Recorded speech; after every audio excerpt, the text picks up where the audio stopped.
The sound of flesh striking flesh echoed through the first-class cabin. Aiden's small hand touched his reddening cheek, tears welling in his dark eyes. The stewardess, Victoria Whitmore, stood over him, her pale face contorted with disgust. "Children, like you don't belong in first class," she hissed. Then a broad-shouldered black man in an impeccable suit rose from his seat, fury emanating from him like heat. "That's my son you just assaulted," he said quietly. "And I own this airline." Victoria's world imploded in that moment. How would this shocking act of discrimination change both their lives forever? Before we continue this jaw-dropping story of injustice and redemption, let me know where you're watching from. If you believe in standing up against discrimination and fighting for justice, hit that like button and subscribe to stay updated on more powerful stories that expose the truth about our society. Elijah Washington had never imagined his life would take such a dramatic turn.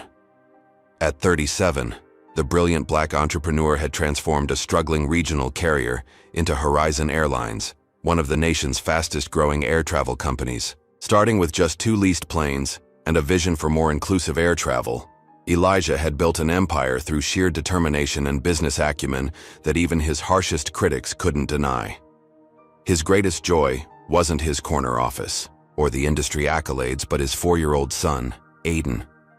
The boy had his mother's gentle eyes and curious spirit, constantly asking questions about clouds and jet engines. Aiden loved airplanes with the pure passion only children can muster, collecting model aircraft and wearing his child-sized pilot's uniform until the elbows wore thin.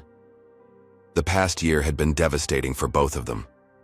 Elijah's wife, Tara, had lost her battle with aggressive breast cancer, leaving father and son to navigate their grief together. Through the darkest days, Elijah had promised himself that Aiden would never lack for love or opportunity, despite having lost his mother.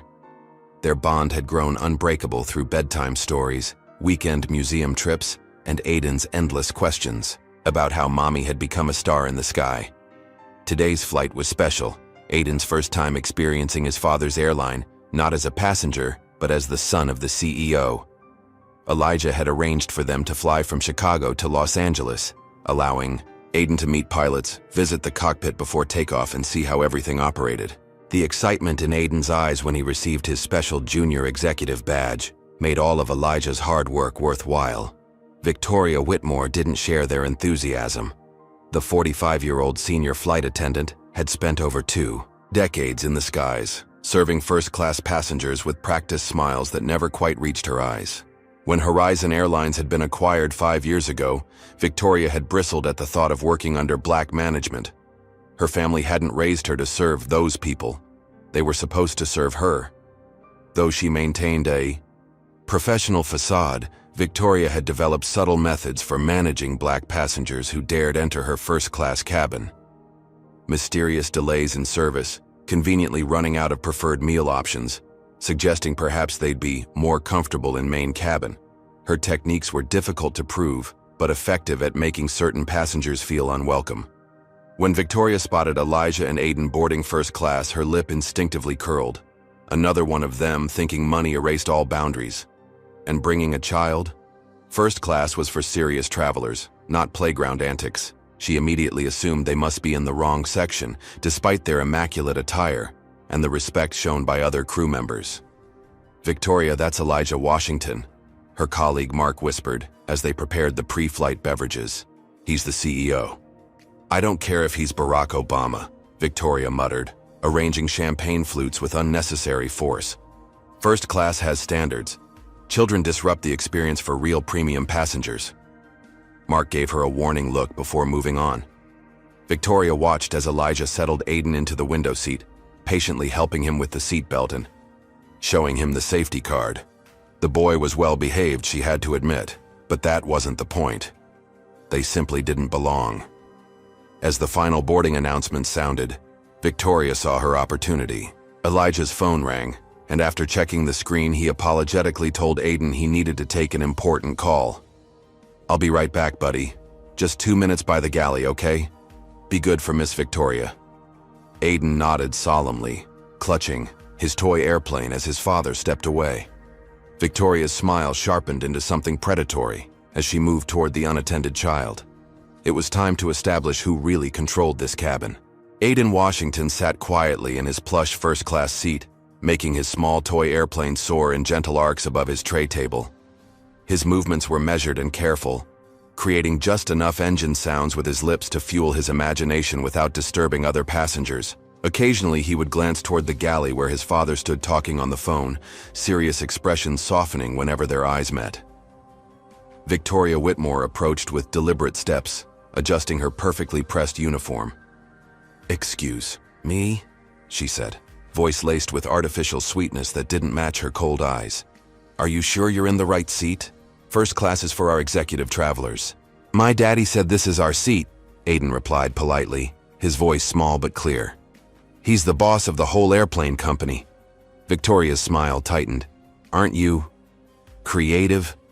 I'm sure your father works for the airline in some capacity." She emphasized the word "some" with unmistakable condescension. "But perhaps you'd be more comfortable in the main cabin where other families usually sit." When Aiden remained in place, Victoria escalated her tactics. She hovered unnecessarily close, repeatedly adjusting items around him. She moved his apple, juice far from his reach without asking, claiming it might spill, while placing white passengers' drinks conveniently at hand. When Aiden politely asked for his drink back, Victoria pretended not to hear him, rushing to attend to a blonde woman who had barely lifted a finger. "Is everything perfect for you, Mrs. Hartwell?" Victoria inquired, ignoring Aiden's raised hand. Across the aisle, businessman Tucker Reed received a warm towel and drink refill without asking, while Victoria, accidentally, bumped Aiden's seat repeatedly when passing. Each time, the boy steadied his toy and himself, trying to maintain the good behavior his father expected. "Excuse me, miss." Aiden finally tried again when Victoria passed. "May I please have my juice? I'm busy serving priority passengers right now," she replied curtly. "You'll have to wait." The elderly white couple seated behind Aiden exchanged uncomfortable glances, but said nothing. In the window row across from them, a woman in a hijab received similarly dismissive treatment when requesting a blanket, while Victoria promptly delivered one to a white male passenger who hadn't even asked. The tension escalated when Victoria deliberately jostled Aiden's arm while leaning across, him to serve the window seat passenger. The sudden movement startled the boy, causing his small hand to knock over the juice that Victoria had finally returned, but placed precariously at the edge of his tray. The orange liquid splashed onto Victoria's skirt. "You did that on purpose," she shrieked, drawing every eye in the cabin. "This uniform costs more than your father probably makes in a week." "I'm sorry," Aiden whispered, eyes wide with shock and embarrassment. "It was an accident. Children like you have no business." "In first class," Victoria hissed, voice dripping with disdain that went beyond the spilled drink. "This is what happens when people don't know their place."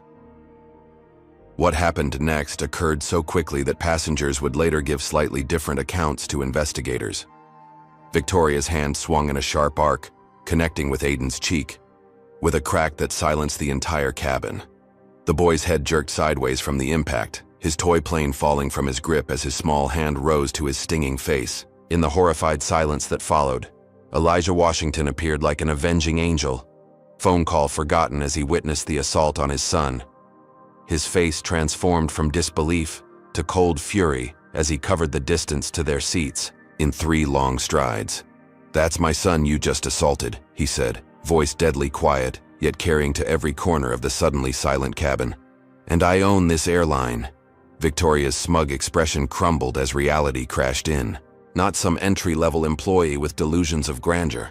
This was Elijah Washington, CEO and majority shareholder of Horizon Airlines. Her skin paled to a sickly white as she recognized her catastrophic error. "Sir, there's been a misunderstanding," she stammered, backing away.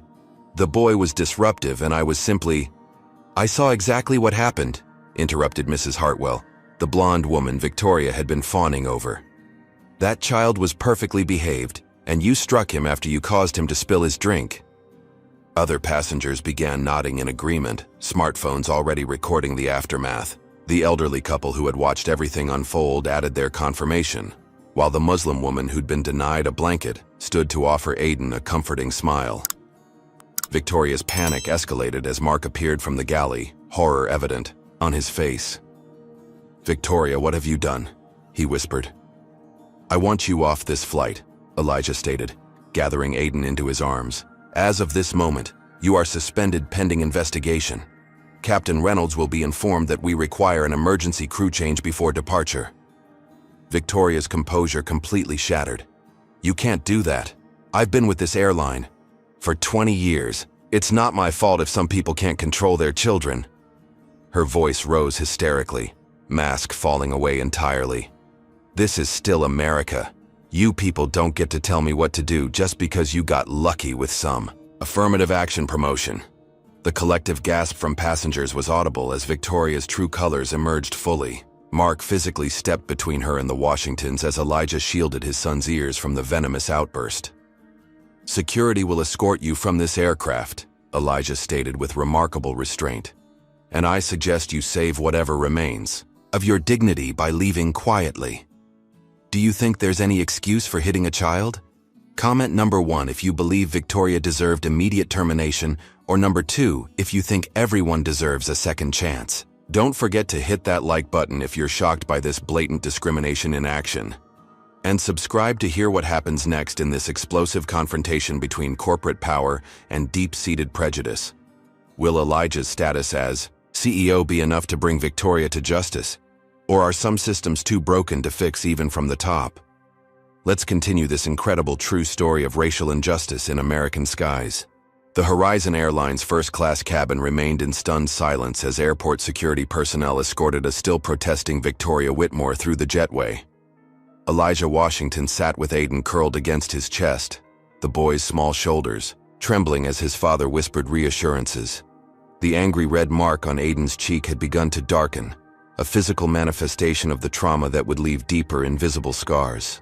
"It's okay now, buddy," Elijah murmured, stroking his son's hair. "She can't hurt you anymore. Daddy's here." But even as he comforted his child, Elijah was already in motion professionally. With one hand cradling Aiden, he used the other to text his executive team, fingers flying across the screen with urgent precision. "Serious incident on Flight 1876. Senior FA physically assaulted my son. Racially motivated. Need immediate response team at LAX. Full investigation required." Documenting everything. Around them, the cabin buzzed with shocked conversations as flight attendant Mark efficiently reorganized the crew duties to cover Victoria's absence. Several passengers approached to offer support and contact information as witnesses, while others pretended to be absorbed in magazines or devices, uncomfortable with the racial dynamics laid bare in their exclusive cabin. "Mr. Washington," said an elderly white woman who had watched everything unfold, "I've never seen such appalling behavior from airline staff in all my years of flying. Please let me know if you need another witness statement. That woman should never work in customer service again." Elijah thanked her with a nod, focusing on documenting evidence before memory could be rewritten. He discreetly photographed Aiden's reddened cheek and collected business cards from willing witnesses. The first-class cabin had become a crime scene of sorts, with Elijah methodically preserving every detail. Meanwhile, in the cramped crew area, Victoria Whitmore was having a complete meltdown. The gravity of her actions was sinking in, career suicide playing in slow motion before her eyes. 20 years of seniority, pension benefits, and status, all potentially gone because of one impulsive moment with the wrong passenger. "This can't be happening," she muttered, frantically scrolling through her phone contacts. Her fingers hovered over several names before selecting Bradley Cooper, Vice President of Operations. Bradley had always appreciated her traditional values during company social events, making comments about how the airline had changed since the new ownership. If anyone could help her navigate this disaster, it would be Bradley. As the call connected, Victoria rehearsed her version of events. An unruly child, repeated warnings, a light disciplinary touch misinterpreted by an oversensitive parent playing the race card.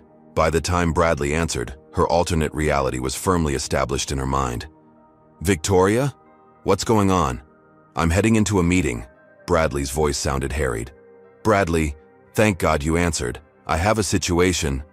Victoria's voice dropped to a desperate whisper as she explained her heavily edited version of events.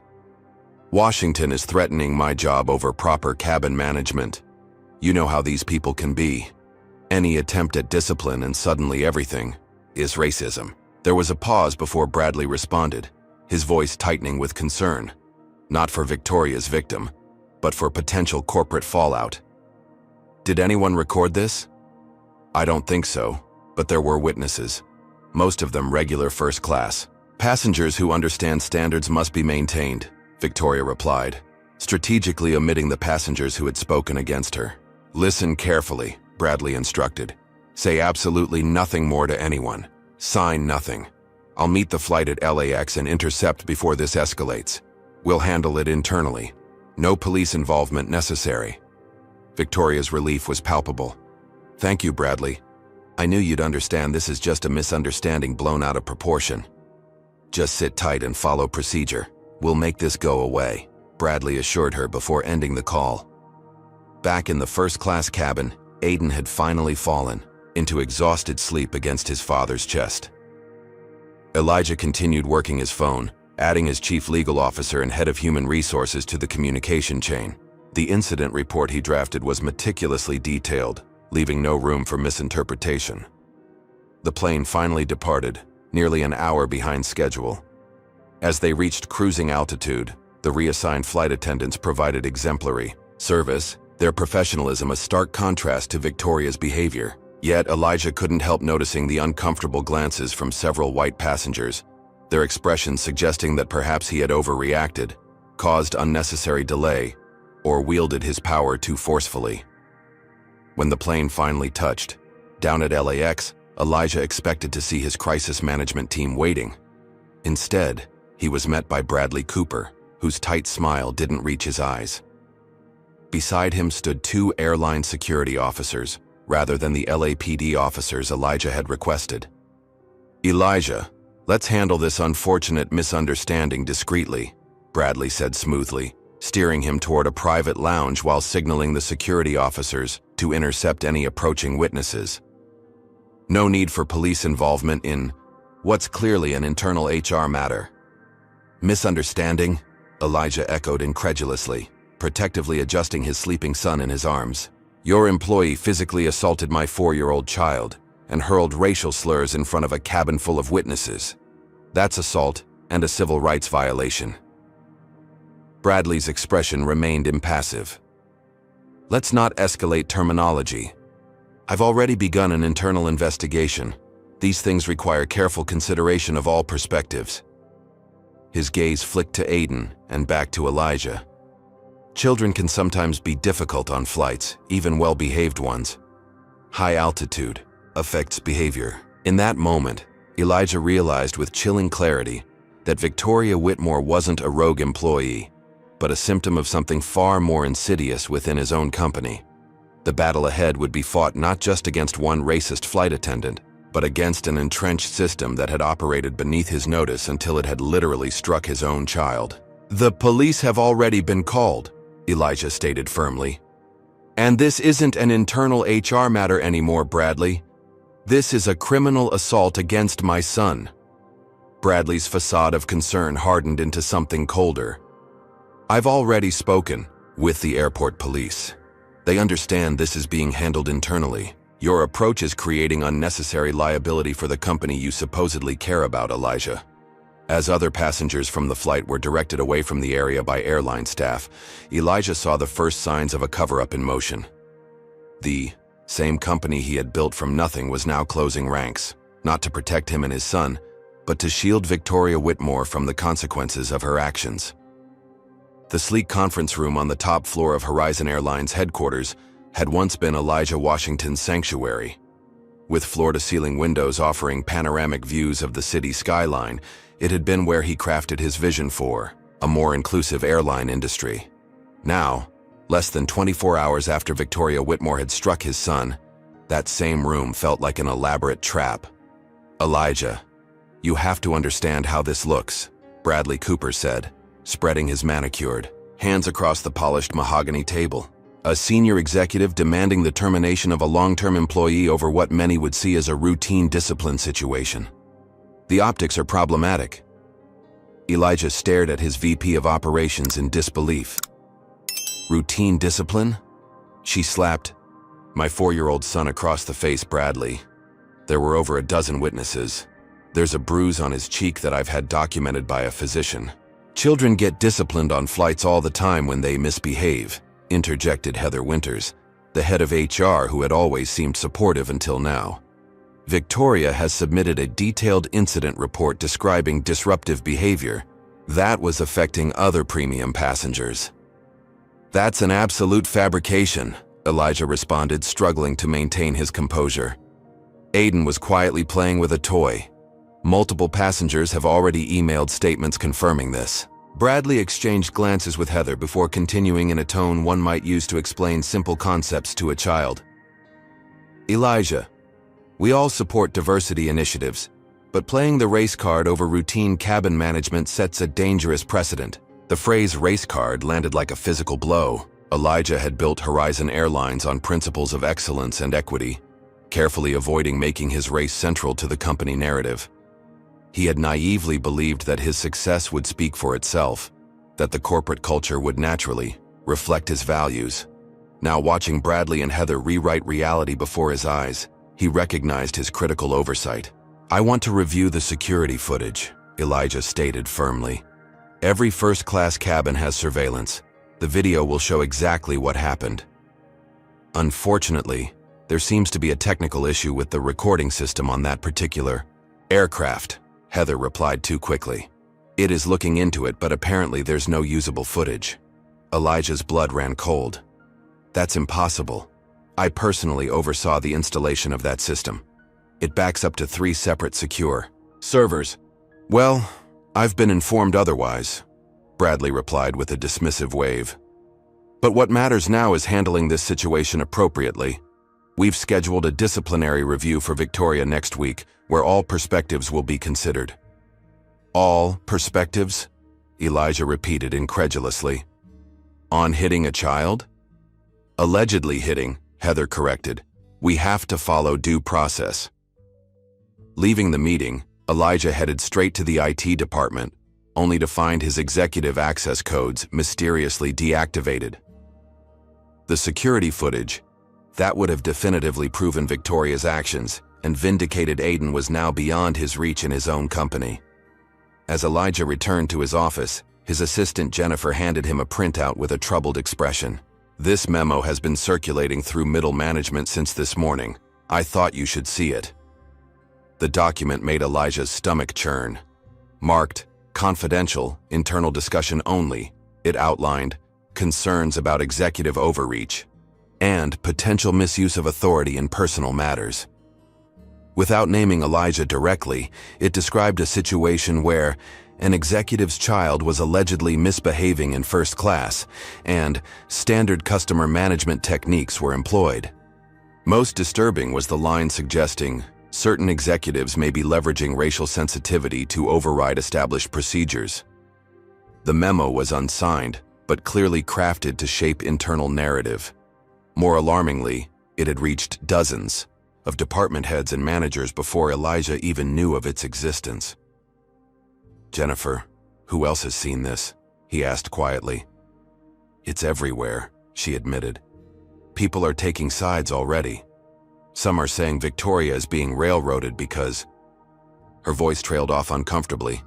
Because I'm black, Elijah finished for her. They think I'm playing the race card. Jennifer nodded unhappily. There's more. Victoria has filed a counter-complaint alleging hostile work environment and intimidation. She's claiming you're using your position to persecute her for doing her job because of racial hypersensitivity. The pieces were falling into place. This wasn't just about protecting one racist flight attendant. This was a coordinated effort to undermine Elijah's authority and reframe the narrative. Victoria's actions had revealed a network of executives who resented working under black leadership and seized this opportunity to challenge it. Elijah's phone buzzed with an urgent message from his assistant. Emergency board meeting called for 9 a.m. tomorrow to discuss recent leadership concerns and public relations implications. Bradley requested the meeting. The corporate machinery he had built was now turning against him, and by extension, against his son. Victoria Whitmore hadn't acted alone. She had been enabled by a system that shared her biases. A system that operated within Elijah's own company right under his nose, waiting for the perfect moment to reassert what they believed was the natural order. That night, as Elijah gently applied arnica cream to Aiden's bruised cheek, the boy looked up with innocent confusion. "Daddy, why did that lady hit me? Was I bad?" The question broke Elijah's heart. "No, buddy. You weren't bad at all. That lady did a very wrong thing, and she's the one in trouble, not you." "Then why did the airport police let her go? You always say when people do bad things, they get consequences." Out of the mouths of babes, Elijah struggled to explain systemic injustice to a 4-year-old when he was still processing the betrayal himself. How could he tell his son that sometimes people escape consequences because the system is designed to protect them? That even a CEO couldn't guarantee justice when prejudice ran through the veins of the very institution he thought he controlled? As Aiden finally drifted to sleep, Elijah's phone lit up with a message from Heather in HR. "Victoria Whitmore has filed a formal harassment complaint against you for creating a hostile work environment. The board has been notified. Legal recommends you recuse yourself from all related decisions pending investigation." The trap was now fully sprung. His own company had declared war, not just on Elijah Washington, the CEO, but on Aiden Washington, a 4-year-old victim whose only crime had been existing in a space where Victoria Whitmore believed he didn't belong. Airline CEO terrorizes employee. Exclusive report on power abuse at major carrier. The headline screamed across the front page of the Daily Post, one of the nation's most widely circulated tabloids. Beneath it, a carefully selected photo showed Elijah Washington looking stern and intimidating, juxtaposed against a tearful Victoria Whitmore in her pristine airline uniform. The story had broken overnight, a masterclass in narrative manipulation that transformed a child abuse incident into a tale of corporate bullying. Longtime flight attendant Victoria Whitmore is fighting for her career after what colleagues describe as a minor interaction with the unruly child of Horizon Airlines' controversial CEO, the article began. The writer, someone Elijah had never spoken with, claimed to have insider sources confirming that Aiden had been running wild in first class, despite multiple gentle attempts to correct his behavior. Elijah's phone had been ringing non-stop since 5 a.m. The story had been picked up by morning shows, radio programs, and countless online outlets, each version straying further from the truth. By noon, Victoria Whitmore had appeared on Morning America Now, dabbing at carefully manufactured tears. "I've dedicated my life to customer service," she sniffled, her blonde hair perfectly styled, her expression practiced vulnerability. When the child became disruptive, throwing items and yelling, I simply placed my hand on his shoulder to redirect him. I never expected the CEO to threaten my entire career over good faith cabin management. The interviewer nodded sympathetically. "And you had no idea this was the CEO's son?" "Absolutely not," Victoria lied smoothly. "I would have used the same appropriate techniques with any child." Mr. Washington immediately became hostile, threatening my job, my pension, everything. It felt like discrimination, to be honest. 20 years of perfect service, and one interaction with the boss's son could end everything. Social media erupted with hashtags.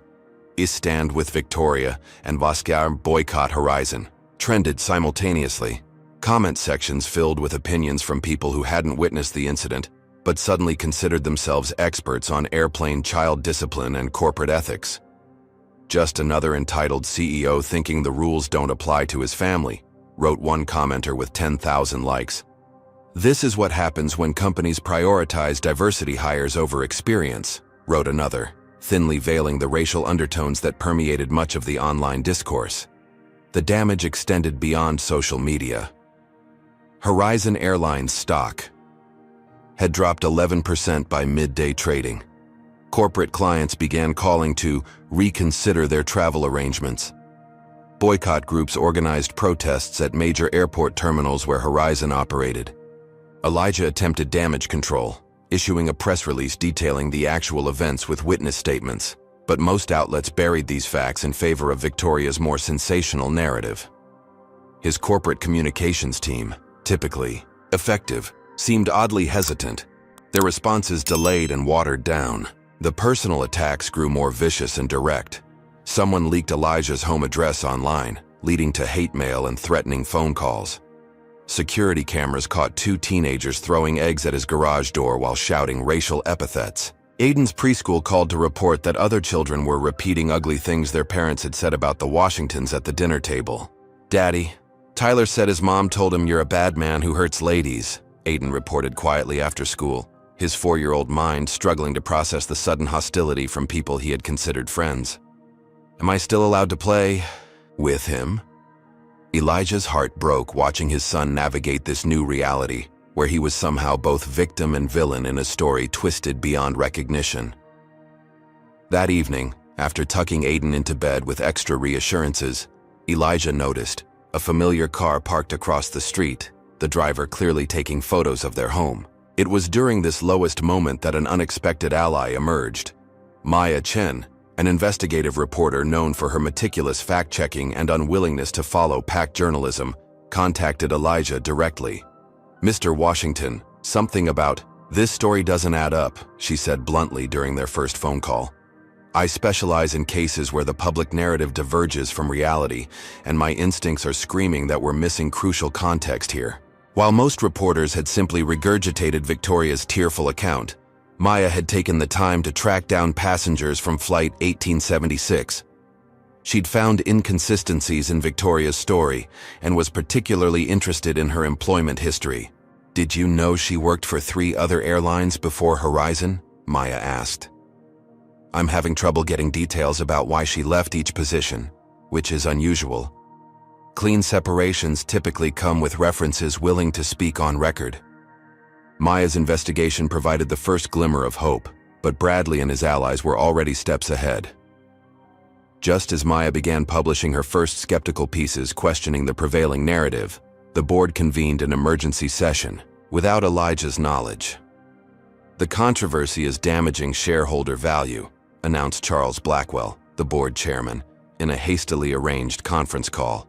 "Until this matter is resolved, we believe it's in the company's best interest for Elijah to take a temporary leave of absence. We need to stabilize the situation." The vote was 7-2 in favor of removing Elijah from day-to-day operations, a stunning rebuke from the very board he had assembled. Bradley Cooper was named interim CEO, effective immediately. "I want to assure everyone that Horizon Airlines remains committed to excellence and inclusion," Bradley told reporters afterward, the irony of his words lost on the press pool. "This temporary leadership transition allows us to fully investigate all aspects of this unfortunate incident without bias or appearance of conflict." As Elijah watched the announcement on television, his temporary replacement standing confidently at the podium he had designed, the magnitude of the betrayal crystallized. This had never been about Victoria Whitmore or one incident of discrimination. It was a carefully orchestrated coup that had been waiting for the perfect moment to strike. His company, his reputation, his son's safety. Everything Elijah had built was under assault. Not because he had failed as a leader, but because he had succeeded as a black man in a position of power. They couldn't stand that reality, so they'd created an alternative one where he was the villain. Do you think the media often rushes to judgment before getting all the facts? Comment number 1 if you believe reporters should verify stories more carefully, or number 2 if you think social media is mostly to blame for spreading misinformation. Hit that like button if you're frustrated by how easily the truth got twisted in this situation, and make sure to subscribe for the next part of this shocking story about power, race, and justice. How will Elijah fight back against a system that's already decided he's guilty? Can one man stand against a corporation determined to silence him? Stay tuned to find out if justice will prevail for little Aiden. The Washington home had become something of a fortress, with protesters occasionally gathering at the end of the driveway and reporters camping in vehicles along the street. Elijah had installed additional security cameras and hired private protection for Aiden's school transportation. Inside, father and son existed in a strange limbo of forced seclusion, their world contracted to spaces deemed safe. Elijah sat at his home office desk, staring at screens filled with declining stock prices, negative press coverage, and the occasional supportive message quickly drowned out by orchestrated outrage. His temporary removal as CEO had been extended by another board vote, this time with only one dissenting voice. His creation was slipping away, and with it, any hope of justice for what had happened to Aiden. The doorbell's chime interrupted his dark thoughts. Security footage showed a young black woman in a Horizon Airlines uniform standing nervously on his porch, glancing repeatedly over her shoulder as though expecting to be discovered. Curious, Elijah instructed security to allow her approach. "Mr. Washington?" "I'm Zara Jefferson," she introduced herself when Elijah opened the door. "I was working first class on Flight 1876. I saw everything that happened with your son." Elijah's posture changed immediately, ushering her inside and away from potential observers. Zara Jefferson was in her early 30s, her uniform perfectly pressed despite her obvious anxiety. Once seated in Elijah's living room, she placed her phone on the coffee table between them. "I need to show you something," she said, her voice quiet but determined. "After Victoria slapped your son and was removed from the flight, she didn't immediately leave the airport. She was held in a staff room waiting for Bradley Cooper. I was assigned to monitor her until HR arrived, but she didn't know I could hear her phone conversations." Zara pressed play on a recording. Victoria Whitmore's voice emerged, unfiltered by media coaching or public relations strategies. "I finally gave that entitled brat what he deserved, Karen. Should have seen his face when I put him in his place. His father thinks owning the company means his kind can take over everything. Someone had to show them that's not how the world works." A second voice responded with shocked laughter. "Victoria, you're terrible. Was it really the CEO's kid? Found out too late. But Bradley's handling it. He's been wanting to push Washington out for years. Called it restoring proper management. Said this is the perfect opportunity to correct the company's direction." Elijah listened, his expression hardening with each word. The recording confirmed what he had suspected but couldn't prove. This wasn't about one flight attendant's actions, but a coordinated effort to undermine him. "There's more," Zara said, stopping the recording. "Victoria has a history. Multiple passengers have filed complaints about differential treatment based on race. They're buried in the system, marked as resolved, without action. Some flight attendants have reported her behavior too, but Bradley's office intercepts those complaints." "Why are you showing me this?" Elijah asked quietly. "You're risking your job." Zara straightened her shoulders. "Because I've worked for 4 airlines, Mr. Washington, and Horizon under your leadership was the first place where I felt I could advance based on merit.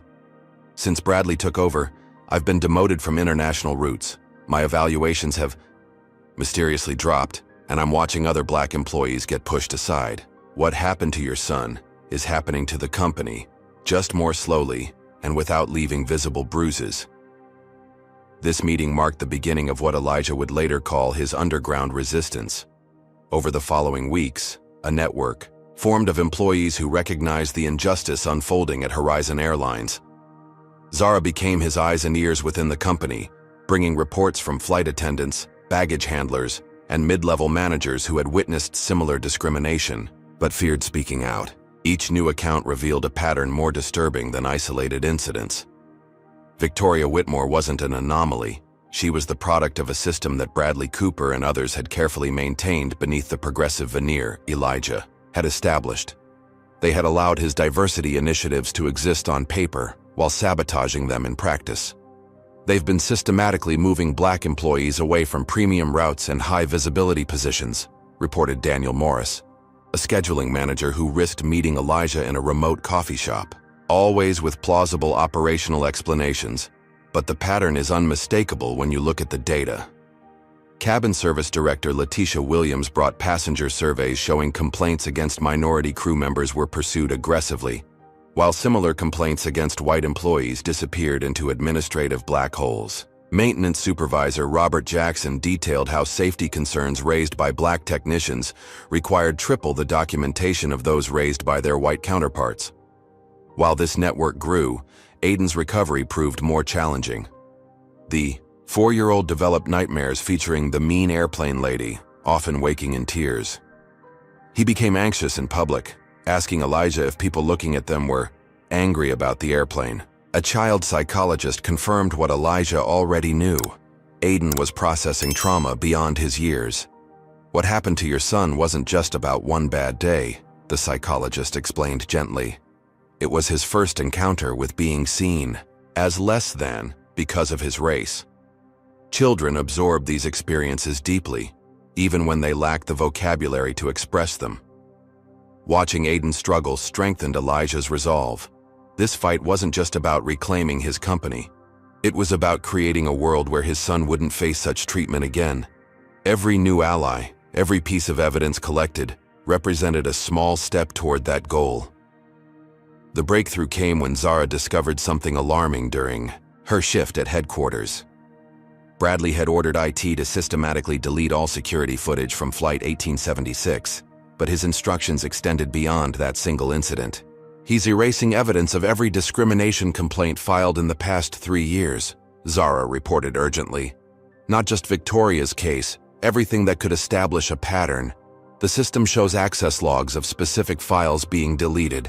Mr. Washington, they're sanitizing the records. Elijah immediately recognized the implications. They're not just covering up what happened to Aiden, they're eliminating evidence of systemic discrimination throughout the company. That night, Zara took an enormous professional risk. Using her legitimate access credentials but well outside her job duties, she began downloading evidence, complaint records, employee demographic shifts, security footage, anything that might corroborate their case. She had nearly completed the data transfer when footsteps echoed down the supposedly empty corridor. "What are you doing here so late, Ms. Jefferson?" Bradley Cooper's voice froze her in place. He stood in the doorway, eyes narrowing at her station. "Scheduling isn't your department." "Just checking my upcoming rotations, sir," Zara replied, fighting to keep her voice steady as she casually moved to block the screen. "The new system is confusing." Bradley stepped closer, his gaze calculating. "Interesting, because IT flagged unusual download activity from this terminal." Zara's heart hammered as she realized how close she'd come to being caught. Only a timely interruption from security about an unrelated matter created enough distraction for her to discreetly disconnect her drive and slip it into her pocket. "We'll continue this discussion tomorrow," Bradley stated as he left, his tone making clear he suspected something. "I expect complete loyalty from all staff during this transition period." The message was unmistakable. The opposition was watching, aware of potential threats to their narrative. The resistance would need to operate with even greater caution, moving forward, but they now possessed something invaluable, proof that could potentially restore justice not just for Aiden, but for everyone Victoria's actions represented. "A racial discrimination lawsuit against his own company," Diana Patel repeated, looking up from the stack of documentation Elijah had provided. "That's unprecedented for a CEO, even a temporarily removed one. You understand the media will have a field day with this?" Diana's law offices occupied the 27th floor of a downtown high-rise, the conference room's panoramic windows offering a view of the city where Elijah had built his business and reputation. As one of the nation's foremost civil rights attorneys, Diana's involvement signaled that Elijah wasn't simply seeking personal vindication, he was preparing for war. "The media already has their narrative," Elijah replied, gesturing to the morning's headlines still portraying him as an aggressive executive, persecuting a helpless employee. "This isn't about public perception anymore. It's about establishing legal precedent and forcing accountability." Diana nodded, dark eyes sharp with analytical precision as she studied the evidence compiled by Elijah's underground network. "Zara." Jefferson sat beside him, having taken personal leave from Horizon to avoid Bradley's increasing scrutiny. The risk to her career was significant, but as she had told Elijah, some things matter more than a job. "What we have here goes far beyond a single incident," Diana observed, organizing documents into categorized stacks.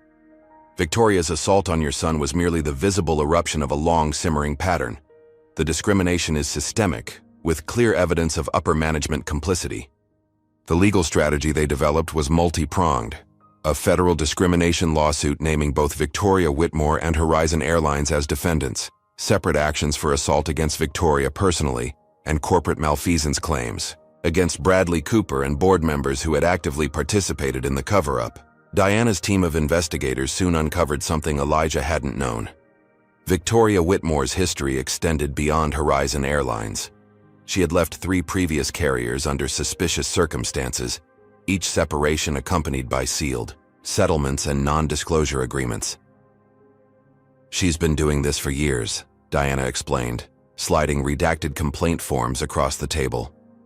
"Different airlines, same behavior pattern, discriminatory treatment of minority passengers, especially in premium cabins. Each time someone intervened to protect her, negotiate private settlements, and keep her misconduct from becoming public record. And she brought this history to my airline," Elijah said quietly, "right under my nose." Meanwhile, Bradley Cooper and his executive allies weren't idle. Through Zara's contacts, Elijah learned they had convened strategy sessions with Victoria, coaching her on testimony, refining her public image, and preparing a united defense. "They're positioning this as an attack on a dedicated employee by a power-mad executive," Zara reported after meeting with sympathetic colleagues. Bradley told the leadership team that the Washington situation will be permanently resolved within 60 days. The implications were clear. They intended to remove Elijah permanently, sacrificing the founder to protect the system he had unwittingly allowed to flourish within his company. Board members were being privately approached, promises exchanged, alliances solidified against his return. As legal preparations accelerated, an unexpected ally emerged in the public sphere. Maya Chen, the investigative reporter who had first questioned the mainstream narrative, published a carefully researched piece examining Victoria's employment history and the suspicious timing of Elijah's removal. Questions emerge in Horizon Airlines controversy, conflicting accounts and hidden history, marked the first major departure from the villain narrative that had engulfed Elijah. Maya methodically dismantled Victoria's version of events, highlighting witness statements that contradicted her claims and raising pointed questions about Bradley Cooper's rapid ascension to interim CEO. Public opinion, that fickle curator of truth, began showing the first hesitant signs of reassessment. As Maya's reporting gained traction, other journalists started asking more probing questions. Social media users who had initially condemned Elijah without evidence began expressing doubts about the simplistic narrative they'd been fed. These developments didn't escape Bradley's notice. Internal communications obtained by Zara revealed his growing alarm at the shifting public conversation. "The Victoria situation requires immediate containment," read one email to board chairman Charles Blackwell. "Media management has become priority 1. Washington's narrative cannot gain traction." Amateur internet sleuths, galvanized by Maya's reporting, began their own investigations. Victoria's carefully sanitized social media presence wasn't as thoroughly scrubbed as she believed. Screenshots emerged of deleted posts containing racially charged jokes and comments about certain passengers not belonging in first class. These digital breadcrumbs further undermined her cultivated image as a victim of executive overreach. As the tide of public opinion showed signs of turning, Bradley's team moved to protect their key witness.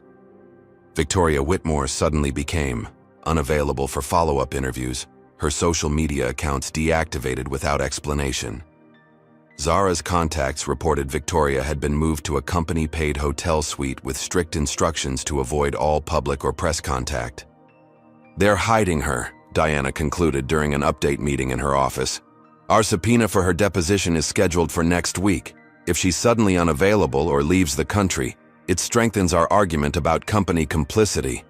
Elijah had just returned home from this meeting when he received an anonymous text message with a screenshot of an airline reservation. Victoria Whitmore, traveling under her maiden name, had a one-way first-class ticket to Switzerland departing 2 days before her scheduled deposition. The sender remained unidentified, but the message suggested not everyone in Bradley's circle supported his methods. More disturbing was the financial information that followed: a wire transfer authorization for $500,000 from a Horizon Airlines executive discretionary fund to an account in Victoria's name. Bradley wasn't just hiding his star witness. He was paying her to disappear with enough money to start a new life beyond U.S. jurisdiction. "He's buying her silence," Diana confirmed after reviewing the documents. "This is no longer just discrimination and, assault. It's conspiracy and obstruction of justice. We need to amend our filings immediately." As Elijah's legal team mobilized to prevent Victoria's escape, he spent a quiet evening with Aiden, reading bedtime stories and maintaining the precious normalcy his son desperately needed. The 4-year-old had finally stopped asking why people were angry at his daddy, instead focusing on his newest fascination with dinosaurs and space exploration, innocent interest unsullied by adult prejudice. "Daddy," Aiden asked as Elijah tucked him in, "are you still the airplane boss?" The question cut deeper than the child could know. "Not right now, buddy," Elijah answered carefully. "But I'm working very hard to fix some problems so I can be the airplane boss again." "Good," Aiden mumbled sleepily. "Because you make the best airplanes. The mean lady shouldn't be allowed on them anymore." From the mouths of babes, Elijah thought, gently kissing his son's forehead. The simplicity of children's justice, recognizing wrong and making it right, stood in stark contrast to the labyrinthine system of adult self-interest he was navigating. Yet in Aiden's innocent assessment lay the fundamental truth driving Elijah forward. Some principles were worth fighting for regardless of personal cost. "Your Honor, we request an emergency injunction preventing defendant Victoria Whitmore from leaving the country," Diana Patel argued before Judge William Harrington, her voice steady despite the last-minute nature of the hearing. "We have evidence of a conspiracy to obstruct justice through defendant Whitmore's planned departure to Switzerland, a non-extradition country, 2 days before her scheduled deposition." Judge Harrington peered over half-moon spectacles, his expression impassive as Diana presented flight records and financial transfers documenting the apparent escape plan. Elijah sat at the plaintiff's table, maintaining careful composure despite the urgency of the situation. Across the aisle, Horizon Airlines attorneys exchanged worried glances, clearly blindsided by the evidence being presented. When Diana finished her presentation, the judge removed his glasses thoughtfully. "Compelling evidence, Ms. Patel. I'll grant the temporary—" "Your Honor," interrupted a new voice from the back of the courtroom. Martin Goldsmith, senior partner at the prestigious firm representing Bradley Cooper personally, strode forward. "May I approach? I have relevant information regarding this matter." What followed was a masterclass in legal maneuvering. Goldsmith presented documentation claiming Victoria's travel was pre-approved medical leave for stress treatment at a Swiss wellness facility, with the financial transfer characterized as standard executive care package for employees experiencing work-related trauma. The carefully prepared paperwork bore timestamps and signatures suggesting these arrangements had been made weeks earlier, though Elijah knew with certainty they were recently fabricated. More disturbing was Judge Harrington's immediate receptiveness to these explanations. He nodded repeatedly as Goldsmith spoke, his earlier skepticism evaporating with suspicious speed. When Diana attempted to challenge the obvious inconsistencies, the judge cut her off impatiently. "Ms. Patel, these appear to be legitimate medical arrangements for an employee suffering workplace stress. I see no basis for restricting Ms. Whitmore's movement. Motion denied." As they exited the courtroom, Diana pulled Elijah aside in the hallway, her expression grim. That wasn't normal jurisprudence. Harrington didn't even allow proper rebuttal. Later that afternoon, Zara discovered why. An investigation into Judge Harrington's background revealed he had attended the same exclusive golf club as Bradley Cooper, served together on 2 charitable boards, and most damning, the judge's daughter had recently been hired for a senior position in Horizon's legal department, despite limited relevant experience. He should have recused himself immediately. Diana fumed when presented with this information. This is judicial misconduct, plain and simple. Yet attempting to challenge the judge's impartiality would only delay proceedings, potentially allowing Victoria to leave the country before any new ruling could be secured. They were trapped in a system where even the supposed arbiters of justice had hidden allegiances. This setback marked the beginning of a coordinated campaign against Elijah's legal efforts. Anonymous threats began reaching witnesses who had agreed to testify about Victoria's discriminatory behavior and the corporate culture that enabled it. Several key witnesses suddenly developed memory issues or became unreachable. Others called Diana's office to withdraw their statements, voices tight with unmistakable fear. Zara herself noticed being followed by an unmarked car during routine errands. Private investigators hired by Bradley's team made no attempt to hide their surveillance, their intimidation tactics becoming increasingly brazen as the case progressed. "They want us to know we're being watched," Zara observed with remarkable steadiness despite the pressure. "It's psychological warfare, making us question every move, every conversation." Inside Horizon Airlines, Bradley implemented a strategic program of settlements and separations. Minority employees who had experienced discrimination were offered generous severance packages with ironclad non-disclosure agreements. Those who hesitated received thinly veiled threats about employability concerns should they support Elijah's case. The systematic removal of potential witnesses was executed with clinical precision. Even Elijah's most committed supporters began wavering. James Harmon, his former mentor and the man who had first invested in Horizon, requested a private meeting at his country club. "Elijah, you've built something remarkable," James said, carefully arranging his golf gloves as they sat in the exclusive clubhouse. "But this crusade is destroying shareholder value and your professional future. Sometimes the wisest course is a strategic retreat." "A retreat?" Elijah echoed incredulously. "My 4-year-old son was assaulted because of his race, James. The company I built is being used to protect his attacker and silence anyone who speaks up. What exactly am I supposed to retreat from?" James sighed, avoiding eye contact. "Bradley has the votes to make his position permanent at next month's board meeting. Major clients are privately communicating they're more comfortable with his leadership style. Fighting this will only leave you with nothing. Take the settlement they're preparing. It's very generous." The betrayal from someone Elijah had trusted cut deeply, revealing how thoroughly isolated he had become. Even those who claimed to support him privately were unwilling to risk their own positions and relationships by standing publicly against the established power structure. The legal battle suffered an even more devastating blow when Diana's office was broken into overnight.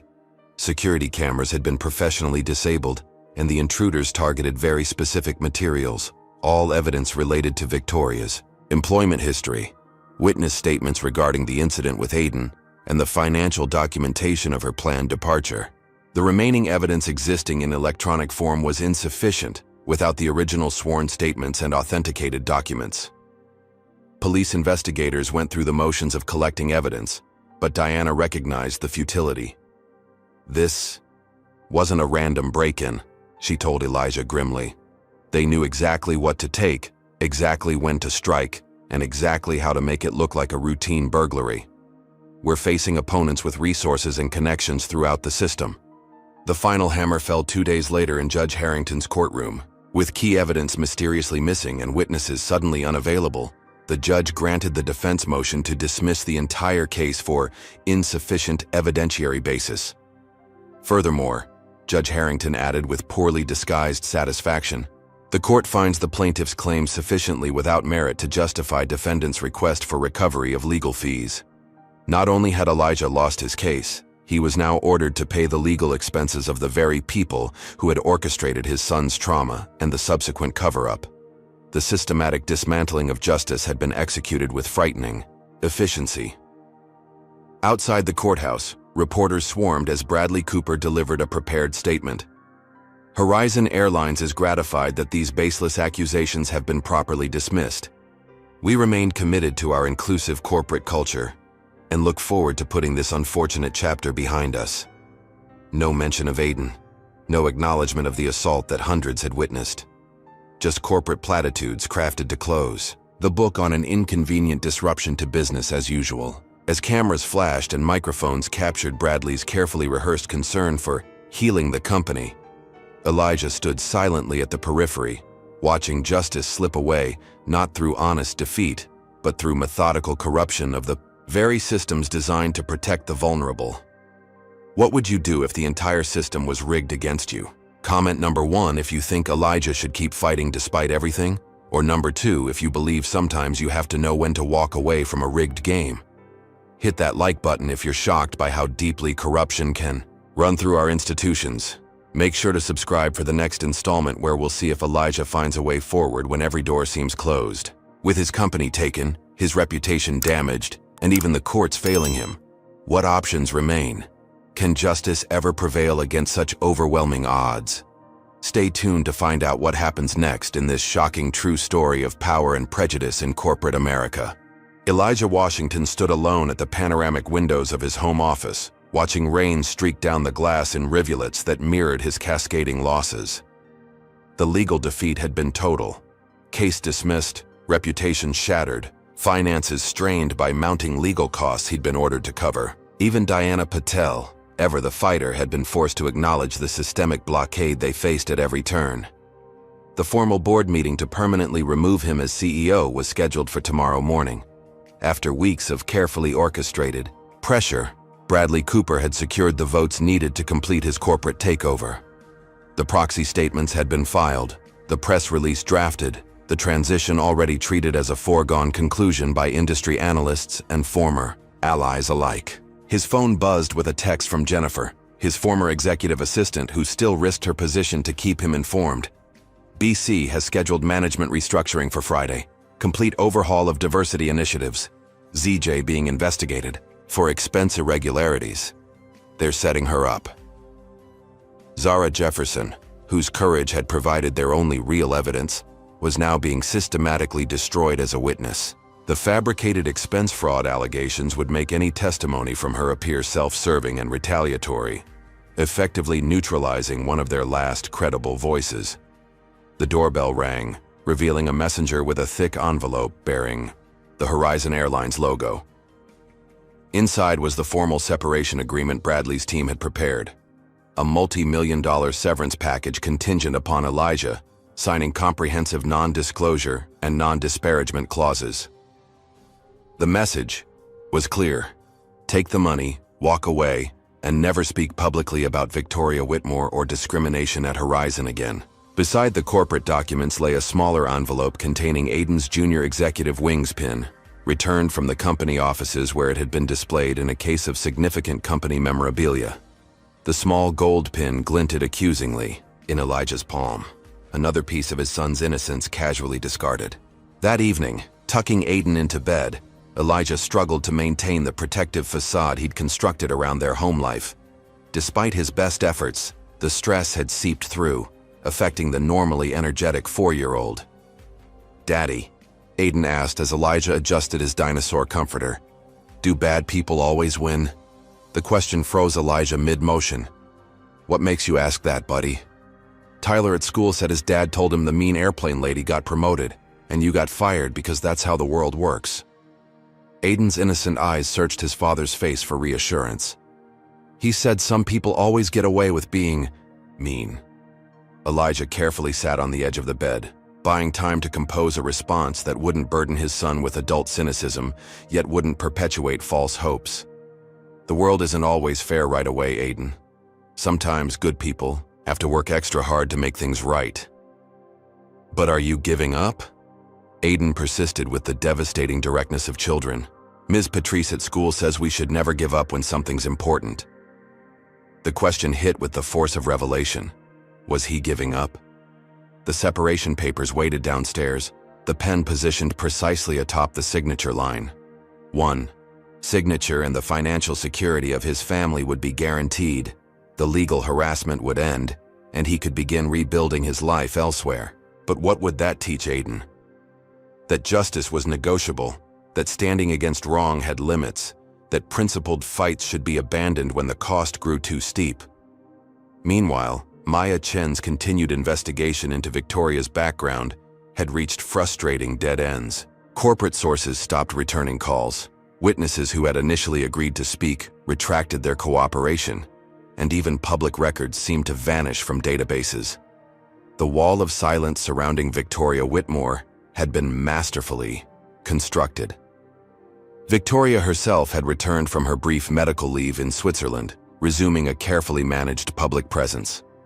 Bradley had arranged for her to join Horizon's executive training program, a promotion presented as recognition of her resilience under unprecedented stress.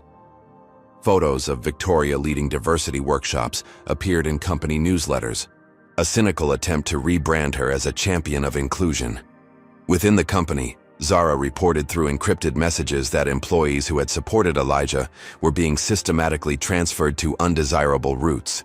Their performance reviews, suddenly documenting concerns that hadn't existed before.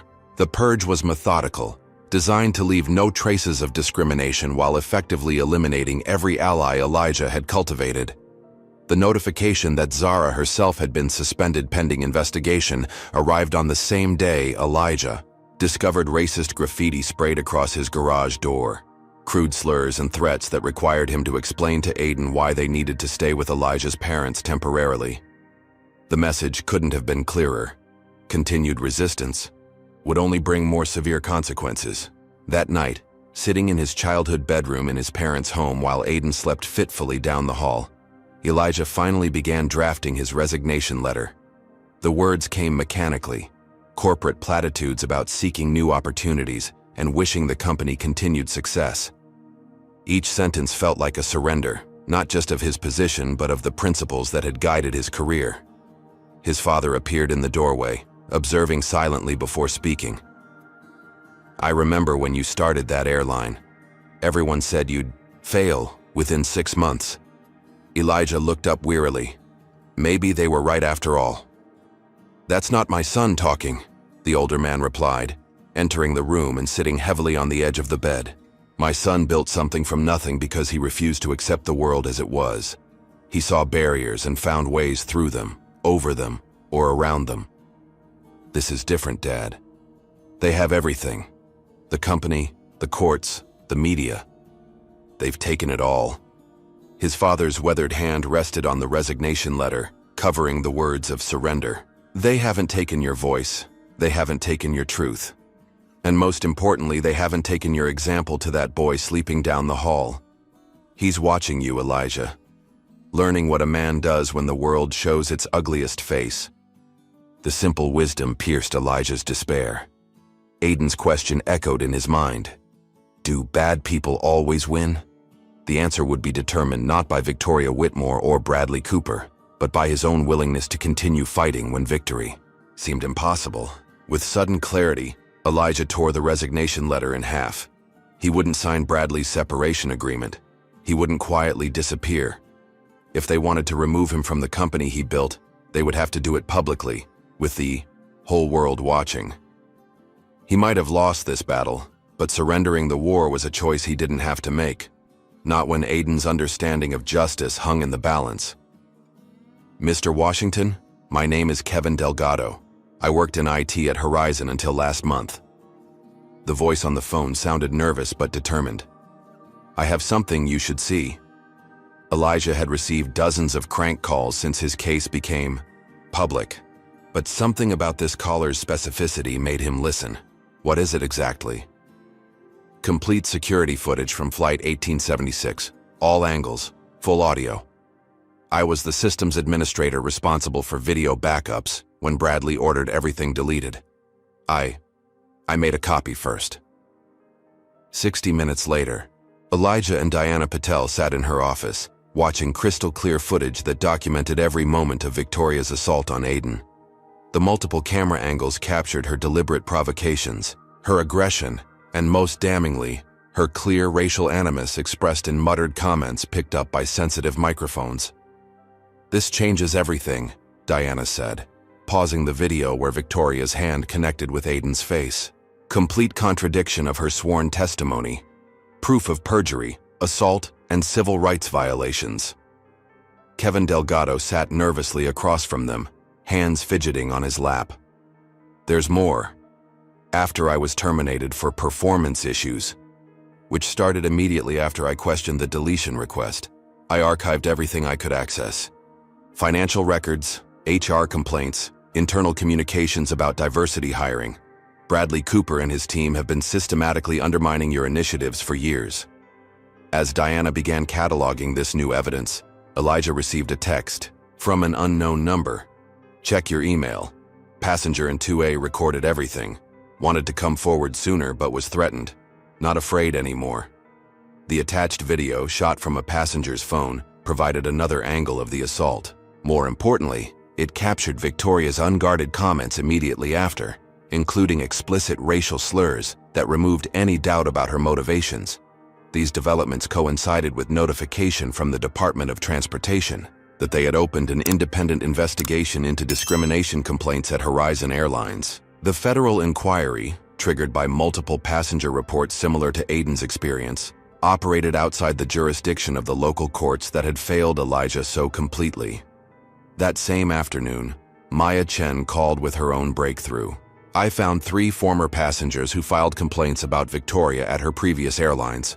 All racial discrimination cases, all settled with NDAs. But here's the key. One victim was a minor child of a Japanese diplomat. The family kept their own documentation despite the settlement restrictions.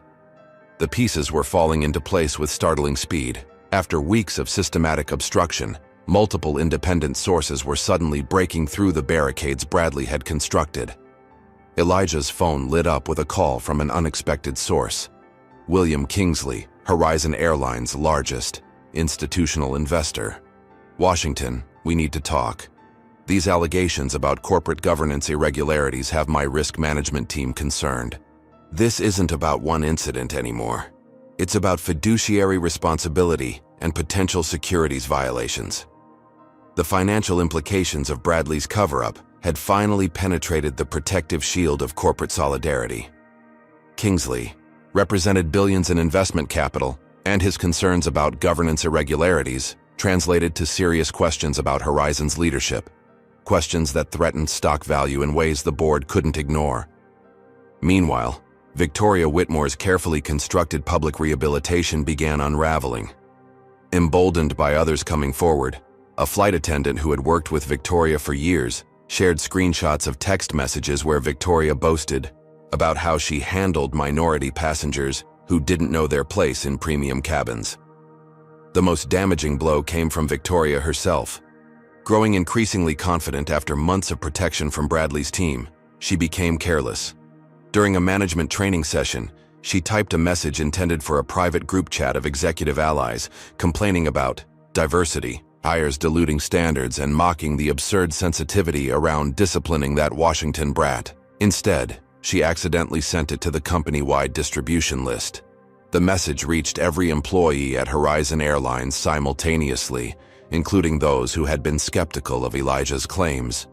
The unfiltered racism in Victoria's words, coupled with her casual reference to assaulting Aiden as appropriate discipline, shattered any remaining illusion that she had been unfairly accused.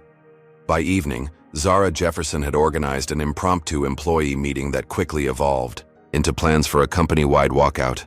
Pilots, flight attendants, ground crew, and even administrative staff pledged to suspend operations for 24 hours unless the board took immediate action regarding Victoria Whitmore and Bradley Cooper. As these events unfolded with dizzying speed, Maya Chen prepared to publish her most comprehensive article yet, a detailed exposé backed by authenticated documents, witness statements, and the unedited security footage Kevin Delgado had preserved. Her editor had given the story front-page treatment, scheduling publication for 5 a.m. the following day to maximize impact on morning news cycles. That night, Elijah sat with Aiden on their rebuilt front porch, watching fireflies dance across the summer garden. The boy's nightmares had begun to recede, replaced by tentative excitement about returning to his normal activities. "Are you going to be the airplane boss again?" Aiden asked, leaning trustingly against his father's side. "I don't know yet, buddy," Elijah answered honestly. "But something important is happening.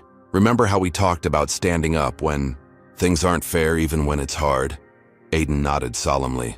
"Like Rosa Parks on the bus in my history book." "That's right. Well, a lot of people are standing up now because they saw something unfair happen to you. They're being brave together." Aiden considered this with 4-year-old seriousness. "So the mean lady won't win." Elijah hugged his son close, watching the fireflies blink like distant stars. "I think a lot of people are working very hard to make sure she doesn't, buddy." As Aiden drifted to sleep that night, Elijah stood at the window watching the digital clock tick toward midnight. In a few hours, Maya's story would publish. Employee. Walkouts would begin with the first shifts. Federal investigators would arrive at corporate headquarters with subpoenas. The carefully constructed narrative that had nearly destroyed him would face its first real challenge. Whether this would bring justice or merely another sophisticated counterattack remained uncertain. But for the first time since Victoria's hand had struck his son's face, Elijah felt something he had almost forgotten. Hope. Airline scandal exposed. Assault cover-up reveals pattern of discrimination at Horizon. Maya Chen's expose hit the digital front page at exactly 5:00 a.m., accompanied by the unedited security footage showing Victoria Whitmore's assault on Aiden, Washington. By 5:15, the story had been picked up by national news networks. By 6:00, Hak Horizon discrimination and Hak justice for Aiden were trending nationally. By 6:30, Horizon Airlines' stock had triggered circuit breakers with its precipitous pre-market decline. The article methodically dismantled the false narrative, presenting irrefutable evidence of not only Victoria's actions, but the systematic cover-up orchestrated by Bradley Cooper and complicit board members. Most damning was the documented pattern of discrimination against minority employees and passengers, supported by testimony from current and former staff who had broken their silence overnight. As dawn broke, Horizon Airlines faced a multi-front crisis. At major hubs across the country, employees failed to report for morning shifts, creating cascading flight delays. Customer service lines were flooded with passengers demanding refunds and explanations. Institutional investors demanded emergency meetings with board leadership. Federal investigators arrived at corporate headquarters with warrants for financial and personnel records related to discrimination complaints and their handling. William Kingsley, representing Horizon's largest shareholder group, issued a public statement that sent tremors through the financial markets. In light of serious governance concerns revealed today, we are demanding immediate board action to address leadership failures and restore integrity to Horizon Airlines operations. Failure to act decisively will result in our voting to replace the entire board at the upcoming shareholder meeting. The threat of a major investor revolt finally accomplished what moral arguments could not. Board Chairman Charles Blackwell, whose carefully cultivated reputation as a corporate statesman was now at risk, called an emergency session. The boardroom that had witnessed Elijah's removal months earlier now became the stage for a dramatic reversal. "This situation has become untenable," Blackwell announced to the assembled directors, his voice tight with controlled panic. "The legal exposure, regulatory scrutiny, and shareholder concerns present existential threats to the company. We must take immediate corrective action." The board vote was unanimous. Victoria Whitmore would be terminated immediately. Bradley, Cooper, and two senior executives closely involved in the cover-up would be placed on administrative leave pending a comprehensive investigation. And most significantly, Elijah Washington would be reinstated as CEO with expanded authority to implement structural reforms addressing discrimination within the company. The announcement temporarily stabilized Horizon's plummeting stock price, but the crisis was far from over. At Chicago O'Hare International Airport, Victoria Whitmore was intercepted by federal agents as she attempted to board a flight to Canada. The charges included assault of a minor, civil rights violations, and conspiracy to obstruct justice. The footage of Victoria being escorted through the terminal in handcuffs, broadcast live on national news, provided a visual counterpoint to her tearful television appearances months earlier. Meanwhile, Bradley Cooper arrived at corporate headquarters to find his access credentials deactivated and security waiting to escort him from the premises. His executive office was already being sealed by federal investigators, gathering evidence of financial improprieties discovered during the discrimination investigation. Unauthorized payments, misappropriated funds, and selective enforcement of company policies based on race. By mid-afternoon, Elijah Washington walked through the headquarters lobby for the first time since his removal. Employees lined the atrium, many wearing "Justice for Aiden" buttons that had spontaneously appeared.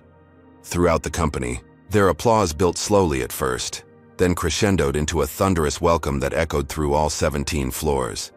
The executive suite had been transformed in his absence, company values plaques replaced with golf tournament photos, diversity initiative documentation archived in storage.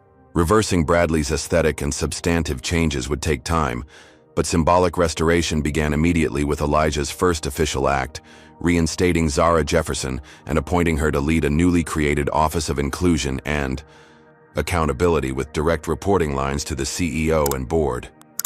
"Your courage made this possible," Elijah told her as they surveyed the challenges ahead.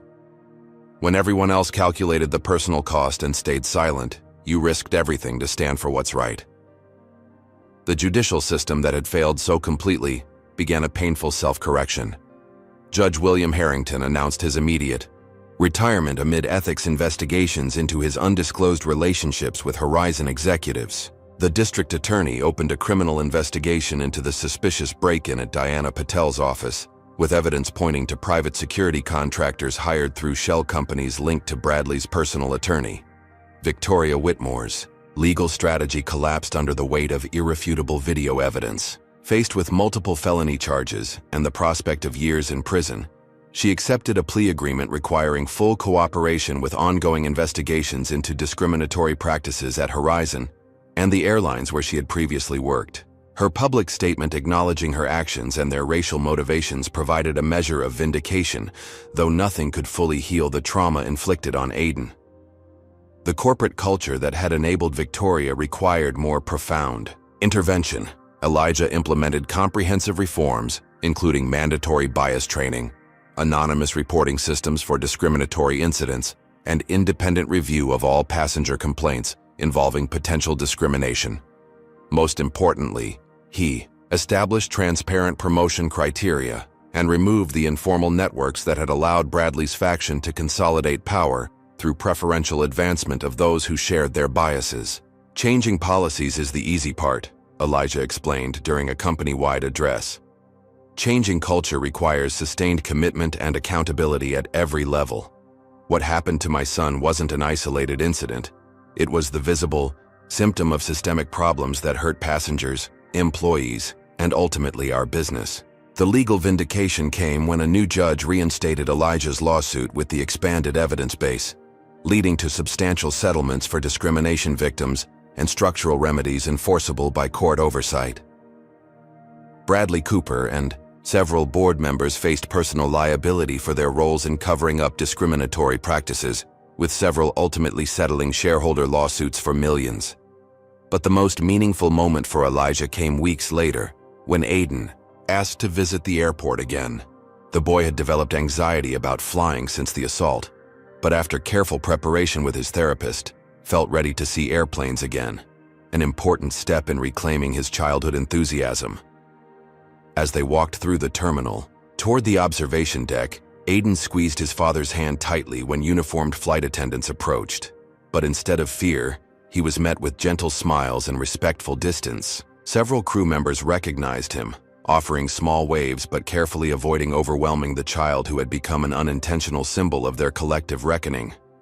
"Look, Daddy," Aiden whispered, pointing to a recruitment poster featuring staff members of diverse backgrounds gathering around a Horizon Airlines plane. "That looks like Ms. Zara."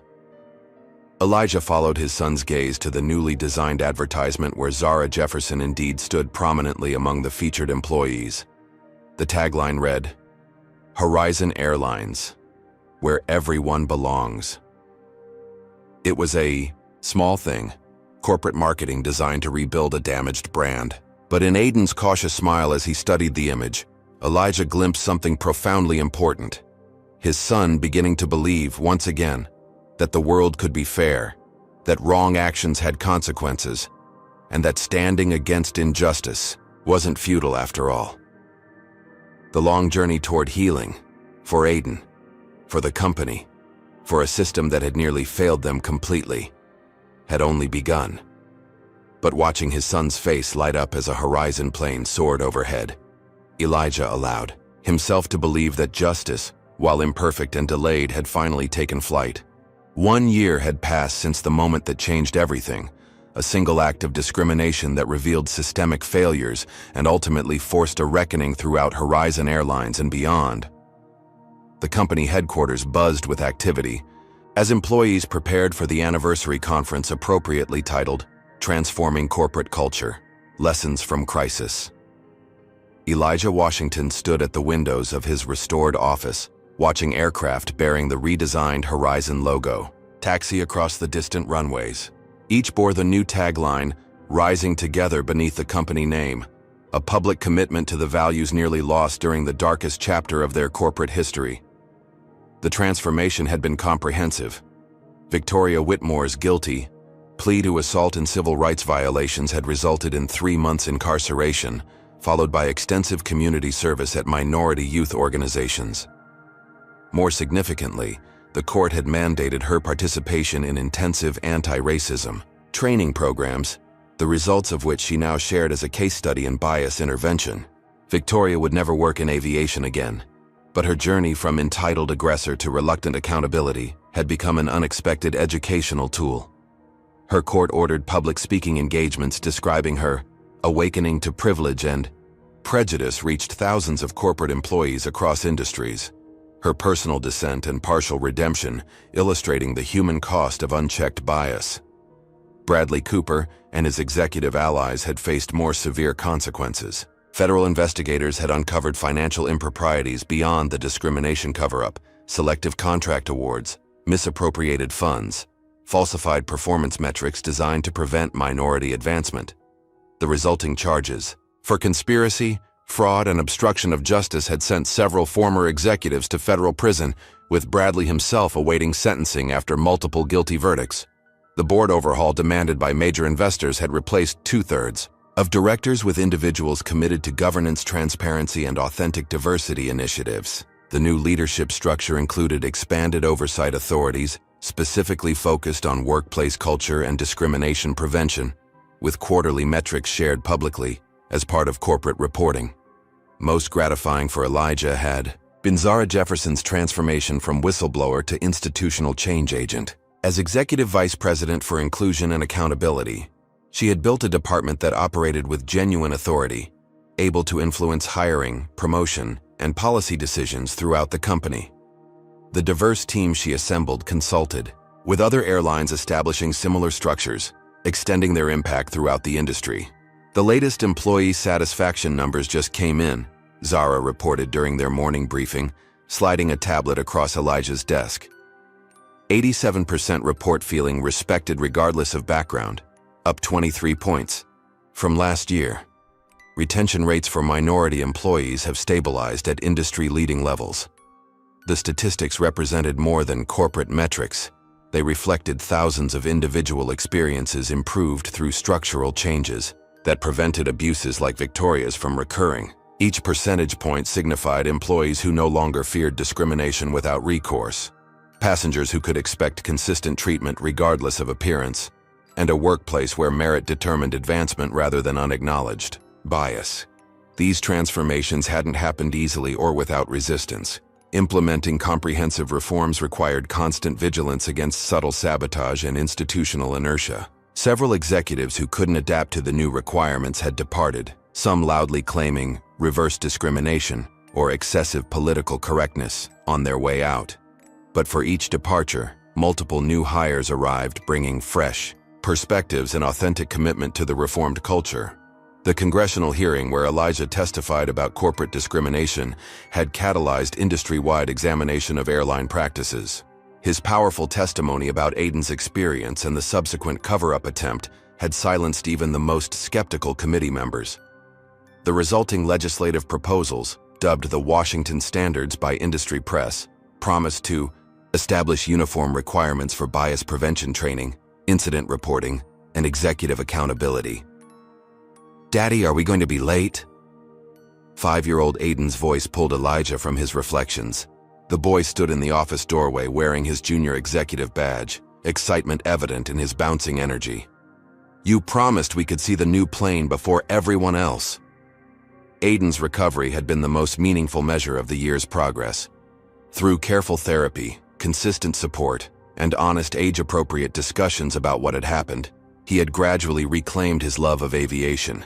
The nightmares had faded, replaced by renewed enthusiasm for all things flight-related. Most importantly, he had regained the foundational security every child deserves, belief in a world that protects rather than harms them. "We've got plenty of time, buddy," Elijah assured him, gathering the presentation materials for today's unveiling ceremony. The new plane isn't going anywhere without us. The new plane represented Horizon's most visible commitment to transformation. Their first aircraft dedicated to community service and accessibility initiatives. Named Rising Justice, it would provide free transportation for medical patients unable to afford travel costs, educational journeys for underserved school districts, and emergency response capacity during natural disasters. The project combined operational excellence with social responsibility, embodying the reformed values Elijah had fought to restore. As they walked through headquarters toward the airfield, employees greeted them with genuine warmth rather than the wary deference that had characterized Bradley's tenure. Aiden high-fived familiar faces, his confidence in these spaces fully restored through positive experiences systematically created to replace traumatic memories. The ceremony itself exemplified the company's evolution. Diverse speakers including Zara shared perspectives on the journey from crisis to transformation. Community partners described programs enabled by Horizon's renewed commitment to social responsibility. Most movingly, several passengers and employees shared personal experiences of discrimination before the reforms, contrasted with the improvements they'd witnessed over the past year. When Elijah rose to deliver the keynote address, he began, not with corporate platitudes but with personal truth. 1 year ago, my son was assaulted because of his race in a space that should have been safe for everyone. That moment revealed not just one person's prejudice, but systematic failures throughout our company and industry. The painful revelation ultimately forced us to become better than we were, but we should never have required such a catastrophic failure to address these fundamental issues. The audience's attentive silence acknowledged the unflinching assessment. Elijah continued, "The reforms we've implemented aren't perfect, and our work remains unfinished. But the progress we've made proves something essential about institutional change. When problems seem insurmountable, focused effort from committed individuals can transform even the most resistant systems. Each of you has contributed to that transformation, and each of you holds responsibility for ensuring it continues."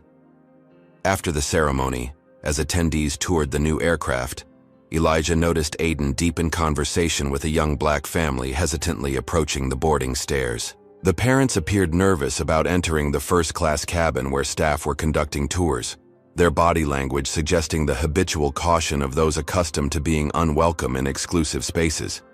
"It's really cool inside," Aiden was telling their daughter, who appeared about his age. "My dad says everybody's allowed to see it today. You can sit in any seat you want." Watching his son's innocent dismantling of invisible barriers, Elijah recognized the most profound measure of their progress. Aiden wasn't simply recovering from trauma, he was instinctively creating the inclusive environment that should have protected him. The 5-year-old understood something that Victoria Whitmore and Bradley Cooper never had. The fundamental human right to dignity transcended artificial hierarchies of race or status. As the family cautiously followed Aiden into the aircraft, another Horizon flight rumbled overhead, banking gracefully against the summer sky. Elijah watched its ascent with quiet satisfaction, recognizing that the company he had built, lost, and reclaimed was finally becoming what he had always envisioned, not merely an airline, but a vehicle for transforming how people moved through the world, respecting the equality of every passenger regardless of appearance or background. The path to this moment had required confronting the worst of human prejudice, navigating corrupt systems designed to protect power rather than justice, and persevering when victory seemed impossible. The costs had been painfully high, especially for Aiden. But watching his son proudly showing the young girl the cockpit viewports, Elijah witnessed the ultimate vindication of their difficult journey. A child who had experienced racial trauma, now confidently creating spaces where everyone belonged. That transformation, from victim to empowered change agent, represented the most meaningful triumph of all. Justice had not merely been served, it had taken flight, soaring beyond individual accountability towards systemic transformation that would protect countless children who would never know how close the system had come to failing them entirely. This powerful story teaches us several profound lessons about racism and justice in modern America. First, discrimination often operates beneath seemingly professional facades, revealing itself in moments of stress or perceived impunity. Victoria's assault on Aiden exposed biases that had long been hidden behind corporate policies and practiced smiles. Second, systems naturally protect those who embody their historical values, even when formal leadership changes. Despite Elijah's position as CEO, entrenched networks mobilized to defend Victoria and undermine him, showing how power structures resist meaningful diversity beyond superficial representation. Third, true justice requires collective courage. Individual victims rarely overcome systemic discrimination alone. Elijah's vindication came only when multiple witnesses, employees, and investigators chose moral principle over personal security, creating a critical mass that could no longer be silenced. Perhaps most importantly, this story reminds us that institutions don't change through policies alone, but through persistent accountability at every level. The transformed Horizon Airlines succeeded not through temporary outrage, but through sustained, structural reforms with measurable outcomes and transparent reporting. Finally, we see that healing from racial trauma is possible, but requires both individual support and systemic change. Aiden's recovery came through personal care and witnessing actual consequences for wrongdoing, rebuilding his faith in a just world. His transformation from victim to confident inclusion advocate represents our highest aspiration, creating spaces where everyone truly belongs. What moments in this story resonated most deeply with you? Drop a comment sharing when you've witnessed someone stand up against discrimination like Zara did, or when you've experienced systemic barriers to justice. If you believe children deserve protection from racial trauma, hit that like button to help spread awareness. Subscribe for more powerful stories that expose uncomfortable truths about how discrimination operates in modern America and the courage required to fight it. Thank you for taking this journey through the skies injustice with us. May we all find Elijah's persistence, Zara's courage, and ultimately, Aiden's healing in our own lives.